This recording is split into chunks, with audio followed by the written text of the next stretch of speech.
Hello students, last class में हमने electronic effects के बारे में डिस्कस किया था। इलेक्ट्रॉनिक इफ़ेक्ट्स में हम इंडक्टिव इफ़ेक्ट डिस्कस कर रहे थे। अब हम एप्लीकेशन ऑफ इलेक्ट्रॉनिक इफ़ेक्ट देखेंगे और एप्लीकेशन ऑफ इलेक्ट्रॉनिक इफ़ेक्ट में फर्स्ट देखते हैं stability of intermediate. Stability of carbocation. अगर हम कार्बोकेटायन की बात करें तो कार्बोकेटायन बनते कैसे हैं? जैसे अगर कार्बन से 4 ग्रुप्स जुड़े हुए हैं और अगर ये बॉन्ड इस तरह से टूटे कि दोनों इलेक्ट्रॉन हाइड्रोजन के पास चले जाएं तो स्पीसीज बनेगा H निगेटिव हाइड्राइड आयन और साथ में बनेगा CH3 पॉजिटिव। अब अगर CH3 पॉजिटिव देखें तो उसके आउटरमोस्ट सेल में केवल 6 इलेक्ट्रॉन हैं, तो CH3 पॉजिटिव बना जो कि एक इलेक्ट्रॉन डिफिशियंट स्पीसीज है। अब अगर किसी भी कारण से कार्बोकेटायन पर अगर चार्ज है तो यह अनस्टेबल होगा और अगर कोई भी इलेक्ट्रॉनिक इफेक्ट इस पॉजिटिव चार्ज को बढ़ाता है तो पॉजिटिव चार्ज जितना ज़्यादा बढ़ेगा स्टेबिलिटी उतनी ही कम होगी। कैसे? Potential energy of carbocation depend on charge. Potential energy equal to K Q1 into Q2 by R. अगर चार्ज बढ़ेगा तो पोटेंशियल एनर्जी भी बढ़ेगी और पोटेंशियल एनर्जी और स्टेबिलिटी में अगर रिलेशन देखें तो इन्वर्स रिलेशन है। पोटेंशियल एनर्जी जितनी ज़्यादा होगी स्टेबिलिटी उतनी कम होगी और अगर पोटेंशियल एनर्जी कम है तो स्टेबिलिटी ज़्यादा होगी। अगर हमें पोटेंशियल एनर्जी को डिक्रीज करना है तो हमें चार्ज को भी डिक्रीज करना होगा। चार्ज कब डिक्रीज होगा? अगर हम प्लस आई इफेक्ट इंक्रीज करते हैं। तो प्लस आई इफेक्ट जितना ज़्यादा होगा चार्ज उतना कम, चार्ज कम तो पोटेंशियल एनर्जी कम, पोटेंशियल एनर्जी कम तो स्टेबिलिटी ज़्यादा। सिमिलरली अगर हम माइनस आई इफेक्ट लगाते हैं, अगर minus I effect electron withdrawing group लगता है तो जितना ज़्यादा माइनस आई होगा चार्ज उतना ज़्यादा होगा, चार्ज ज़्यादा होगा तो पोटेंशियल एनर्जी ज़्यादा होगी और एनर्जी ज़्यादा होगी तो स्टेबिलिटी कम। तो हमें इलेक्ट्रॉनिक कार्बोकेटायन को स्टेबल करने के लिए ऐसे इलेक्ट्रॉनिक इफेक्ट लगाना होगा जो इलेक्ट्रॉन डोनेटिंग है, electron donating like plus I effect. जैसे अगर हम कार्बोकेटायन से कोई ऐसा ग्रुप लगा देते हैं जो इलेक्ट्रॉन डोनेट करेगा तो इलेक्ट्रॉन डोनेट करने वाला ग्रुप चार्ज को डिक्रीज कर देगा, क्योंकि अगर कोई ग्रुप इलेक्ट्रॉन डोनेट करेगा तो पॉजिटिव चार्ज न्यूट्रलाइज होगा। Electronic donating group charge decrease करते हैं और चार्ज डिक्रीज करने के कारण स्टेबिलिटी को बढ़ा देते हैं। जबकि अगर इलेक्ट्रॉन विड्रॉइंग ग्रुप देखें तो अगर कार्बोकेटायन पे पॉजिटिव चार्ज है और कोई ग्रुप ऐसा लगा है जो इलेक्ट्रॉन विड्रॉ करता है तो जितना ज़्यादा इलेक्ट्रॉन खींचता जाएगा पॉजिटिव चार्ज बढ़ेगा, पॉजिटिव चार्ज बढ़ेगा तो स्टेबिलिटी कम होगी। तो हम एक सिंपल सा यहाँ पे इंटरफेरेंस निकाल सकते हैं कि अगर हमें कार्बोकेटायन की स्टेबिलिटी बढ़ानी है तो प्लस आई इफेक्ट लगाना होगा और स्टेबिलिटी कम करनी है तो माइनस आई इफेक्ट। सिमिलरली अगर stability of carbon ion check करनी है, अगर कोई भी इलेक्ट्रॉन डोनेटिंग ग्रुप लगा है, एक कार्बन पे नेगेटिव चार्ज है, electron donating group negative charge और बढ़ा देगा। चार्ज जितना ज़्यादा होगा पोटेंशियल एनर्जी उतनी ज़्यादा होगी, पोटेंशियल एनर्जी ज़्यादा तो स्टेबिलिटी कम। इसका मतलब इलेक्ट्रॉन डोनेटिंग ग्रुप कार्बोकेटायन की स्टेबिलिटी को बढ़ाते हैं लेकिन कार्बन आयन की स्टेबिलिटी को कम करते हैं। अगर इलेक्ट्रॉन विड्रॉइंग ग्रुप लगा है, इलेक्ट्रॉन विड्रॉ करेगा तो नेगेटिव चार्ज का मैग्नीट्यूड कम हो जाएगा। नेगेटिव चार्ज का मैग्नीट्यूड कम होगा तो पोटेंशियल एनर्जी कम हो जाएगी, पोटेंशियल एनर्जी कम होगी तो स्टेबिलिटी बढ़ जाएगी। तो हम कह सकते हैं कि अगर कोई भी इलेक्ट्रॉन डोनेटिंग इफेक्ट है तो वो कार्बन आयन को डिस्टेबलाइज करेगा और अगर इलेक्ट्रॉन विड्रॉइंग इफेक्ट है तो कार्बन आयन को स्टेबलाइज करेगा। इलेक्ट्रॉनिक इफेक्ट्स के कारण कार्बोकेटायन की अगर हम स्टेबिलिटी कंपेयर करें, सबसे पहले फर्स्ट एग्जांपल देखते हैं जिसमें 1, 2, 3, 4 कार्बोकेटायन लिए हैं। अब यहाँ पे अगर फोर्थ कार्बोकेटायन में देखा जाए तो 3 CH3 ग्रुप हैं जो इलेक्ट्रॉन डोनेट करके पॉजिटिव चार्ज को कम करेंगे। थर्ड में अगर देखा जाए तो 2 CH3 ग्रुप लगे हैं जो इस पॉजिटिव चार्ज को डिक्रीज करेंगे। सेकेंड में अगर देखें तो 1 लगा हुआ है जो कम करेगा और फर्स्ट में कोई भी नहीं है। तो जितना ज़्यादा इलेक्ट्रॉन डोनेटिंग इफेक्ट होंगे स्टेबिलिटी उतनी ज़्यादा होगी। इसलिए यहाँ पे अगर हम 1 डिग्री कार्बोकेटायन, 2 डिग्री कार्बोकेटायन और 3 डिग्री कार्बोकेटायन की बात करें तो सबसे ज़्यादा टर्सरी, फिर सेकेंडरी, फिर प्राइमरी और फिर 0 डिग्री। तो इन चारों में सबसे ज़्यादा स्टेबिलिटी 4 की, फिर 3 की, फिर 2 की और फिर 1 की। नेक्स्ट एग्जांपल अगर देखें हम तो यहाँ पे ये कार्बोकेटायन की अगर हम बात करें तो ये 1 डिग्री कार्बोकेटायन है, ये कार्बोकेटायन 3 डिग्री कार्बोकेटायन है। यहाँ पे 3 इलेक्ट्रॉन डोनेटिंग ग्रुप लगे हैं। अगर हम सेकंड की बात करें तो यहाँ पे 2 इलेक्ट्रॉन डोनेटिंग ग्रुप हैं, ये 2 डिग्री कार्बोकेटायन, तो इनमें सबसे ज़्यादा स्टेबल होगा सेकंड नंबर पे, फिर फर्स्ट, फिर थर्ड। ये फर्स्ट है, ये सेकंड है और ये थर्ड है, तो सबसे ज़्यादा स्टेबिलिटी सेकंड की, फिर थर्ड की, फिर फर्स्ट की। एग्जाम्पल थर्ड में अगर हम देखें, ये फर्स्ट, सेकंड और थर्ड। फर्स्ट वाला 1 डिग्री कार्बोकेटायन है, सेकंड वाला 3 डिग्री कार्बोकेटायन है और थर्ड वाला 2 डिग्री कार्बोकेटायन है। सबसे ज़्यादा स्टेबल 3 डिग्री कार्बोकेटायन होंगे क्योंकि यहाँ पे 3 इलेक्ट्रॉन डोनेटिंग ग्रुप लगे हैं। उसके बाद 2 डिग्री क्योंकि यहाँ पे 2 इलेक्ट्रॉन डोनेटिंग ग्रुप लगे हैं। उसके बाद 1 डिग्री क्योंकि 1 इलेक्ट्रॉन डोनेटिंग है। तो यहाँ पे सबसे ज़्यादा स्टेबिलिटी होगी सेकेंड की, फिर फर्स्ट की और फिर थर्ड की। चलिए एक कुछ और एग्जाम्पल लेते हैं। अगर हम एग्जाम्पल 4 की बात करें तो एग्जाम्पल 4 में ऑक्सीजन लगा है।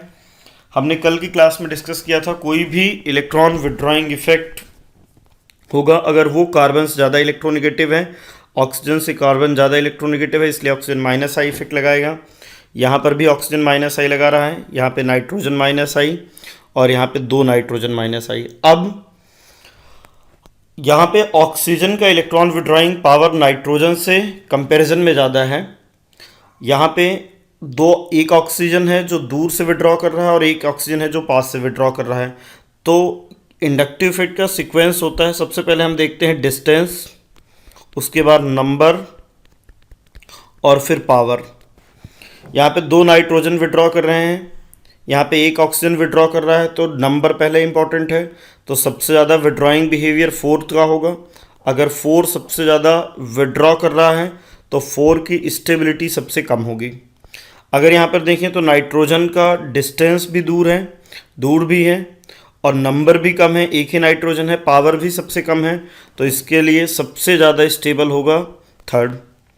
फर्स्ट और सेकंड में अगर हम बात करें तो ऑक्सीजन दूर से विड्रॉ कर रहा है, सेकंड में ऑक्सीजन पास से विड्रॉ कर रहा है, तो ऑक्सीजन का विड्रॉइंग बिहेवियर ज़्यादा होगा जब पास से विड्रॉ कर रहा है, जब दूर से विड्रॉ कर रहा है तो कम। तो 3 के बाद 1, फिर 2 और फिर 4। फिफ्थ एग्जाम्पल में अगर हम देखें तो यहाँ पे NO2 विड्रॉ कर रहा है पास से, डिस्टेंस बढ़ती जा रही है, जैसे जैसे डिस्टेंस बढ़ती है इलेक्ट्रॉन विड्रॉइंग पावर ही कम होता जाएगा, इंडक्टिव इफेक्ट कम होगा। तो सबसे ज़्यादा स्टेबल है थर्ड, फिर सेकेंड, फिर फर्स्ट। थर्ड की स्टेबिलिटी सबसे ज़्यादा, फिर सेकेंड की, और सबसे कम स्टेबल है फर्स्ट क्योंकि माइनस आई सबसे ज़्यादा है। नेक्स्ट एग्जाम्पल में अगर हम देखें तो अभी हमने कहा था कि सबसे पहले देखते हैं डिस्टेंस, फिर नंबर, फिर पावर। NO2 का पावर ज़्यादा है, क्लोरीन की पावर कम है लेकिन क्लोरीन के नंबर ज़्यादा हैं।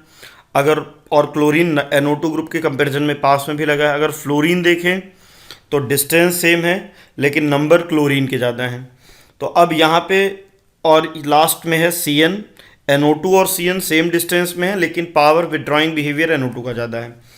तो अब यहाँ पे क्लोरीन पास भी लगा है, नंबर भी ज़्यादा है। अगर हम पावर देखें तो फ्लोरीन और NO2 के ज़्यादा है CN की, लेकिन क्लोरीन के नंबर ज़्यादा हैं और साथ में ये पास भी लगा है। तो सबसे ज़्यादा विड्रॉ करेंगे 2 क्लोरीन और जो सबसे ज़्यादा विड्रॉ करेगा उसकी स्टेबिलिटी सबसे कम।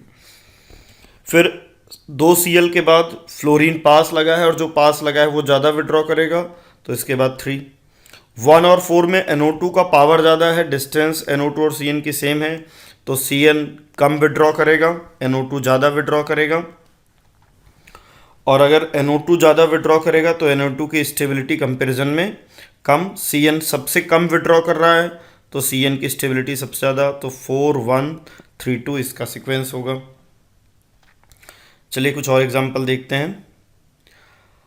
डबल बॉन्ड पे अगर कभी भी किसी कार्बोकेटायन पे पॉजिटिव चार्ज आता है तो वो हाईली अनस्टेबल होगा। मल्टीपल बॉन्ड पे अगर पॉजिटिव चार्ज है, इलेक्ट्रोनेगेटिव एटम पे पॉजिटिव चार्ज है तो वो हाईली अनस्टेबल होगा। अगर यहाँ पर देखें तो सिंगल बॉन्ड पे, डबल बॉन्ड पे, यहाँ पे ट्रिपल बॉन्ड पे पॉजिटिव चार्ज और यहाँ पे डबल बॉन्ड पॉजिटिव चार्ज, तो सबसे ज़्यादा स्टेबल पॉजिटिव चार्ज होगा जब सिंगल बॉन्ड में है और सबसे अनस्टेबल होगा जब वो ट्रिपल बॉन्ड में है। तो ट्रिपल बॉन्ड वाला हाईली अनस्टेबल। अब सेकंड और फोर्थ में बात करें अगर हम, तो सेकंड में केवल इस कार्बन के अलावा एक sp2 हाइब्रिडाइज कार्बन था जो इलेक्ट्रॉन विड्रॉ कर रहा है। यहाँ पे इस सिस्टम के अलावा बाकी सिस्टम भी हैं जो इलेक्ट्रॉन विड्रॉ कर रहे हैं। तो 1 और 2 और 4 में अगर देखा जाए तो 4 का विड्रॉइंग बिहेवियर ज़्यादा होगा, विड्रॉ ज़्यादा करेगा, इसलिए स्टेबिलिटी कम होगी। तो 1, 2, 4 और 3। 8th एग्जाम्पल में अगर एक बार पॉजिटिव चार्ज ए पर हो, एक बार पॉजिटिव चार्ज बी पर हो और एक बार पॉजिटिव चार्ज सी पर हो, तो अगर ए पर पॉजिटिव चार्ज आएगा मतलब ट्रिपल बॉन्ड पे पॉजिटिव चार्ज, हाईली अनस्टेबल, तो सबसे अनस्टेबल ए। बी और सी में अगर देखें तो जब बी पे पॉजिटिव चार्ज आएगा तो ये माइनस आई इफेक्ट लगाएगा, तो माइनस आई बी पे ज़्यादा होगा, माइनस आई ज़्यादा तो स्टेबिलिटी कम, सबसे कम माइनस आई सी पर लगेगा तो सी की स्टेबिलिटी सबसे ज़्यादा।